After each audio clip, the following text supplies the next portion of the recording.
सेवारो नमस्कार सबैजनालाई। आज चाहिँ मेरो दिनको सुरुवात भइसकेको छ। सधैँ ड्युटी जाने बेलामा के लैजाउँ खाजा हुन्छ, त्यही भएर मैले चाहिँ यहाँ समोसा बनाउँदैछु। यसलाई चाहिँ हाम्रोतिर सिङ्गडा पनि भन्छ। खाजा मात्र बनाएर भएन, अनुहार पनि बनाउनु पर्यो भनेर मेरो अनुहारमा चाहिँ हल्का सनस्क्रिन र मोइस्चराइजर घस्दै चाहिँ फिल्टर युज गरेर मेरो छाला चाहिँ एकदमै ड्राई भएको छ, सुक्खा भएको छ, झन् साह्रै बिग्रिँदैछ है। त्यही भएर सनस्क्रिन र मोइस्चराइजर दल्दैछु फिल्टर युज गरेर। एकदमै फिल्टर लाएन भने त आफूलाई नै हेर्न सक्दिनँ, त्यही भएर फिल्टर युज गरेर म चाहिँ भिडियो पनि बनाउँदैछु है। अब के गर्नु, युज त गर्नु पर्यो।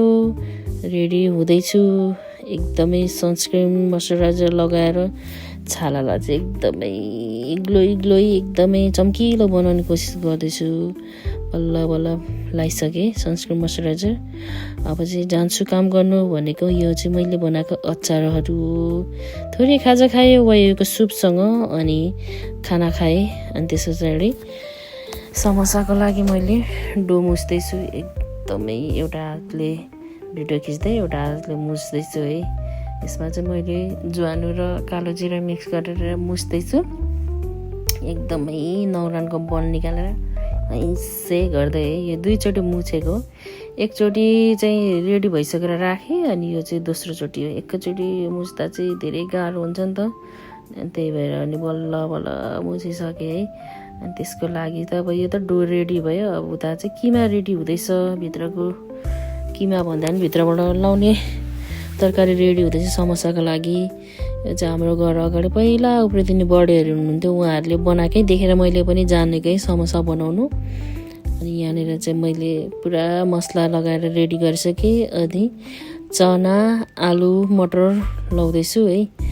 चना चाहिँ अलिकति धेरै भयो जस्तो छ, गेडागुडी। मैले चाहिँ आलु अलिक धेरै लाउनु खोजेको, तर चनाहरू चाहिँ अलिक धेरै भएछ। घरि ठिकै छ, बेच्ने होइन आफूले खाने हो। अनि मिक्स गर्दैछु मजाले, नुनहरू लगाएर आफ्नो स्वाद अनुसार होइन। नुन, मसला, अजिना, खुर्सानी जे लाउनुहुन्छ लाउँदा हुन्छ है। आफ्नो तरिका हुन्छ बनाउने। अब सायद मेरो तरिका फाल्टै होला। रेडी भइसक्यो। अनि चाहिँ अब मैले एउटा बलमा खनाउँछु।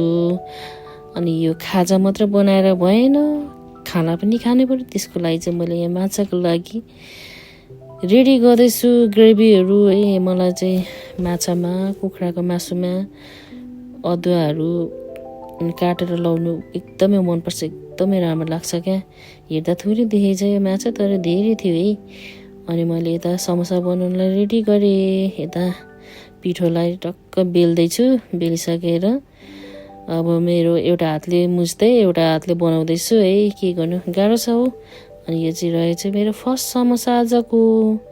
यसरी नै समोसाहरू एउटा हातले बेल्दै एउटा हातले क्यामेरा पक्रिँदै भिडियो बनाउँदैछु मैले। गाह्रो छ नि हो भिडियो बनाउनु।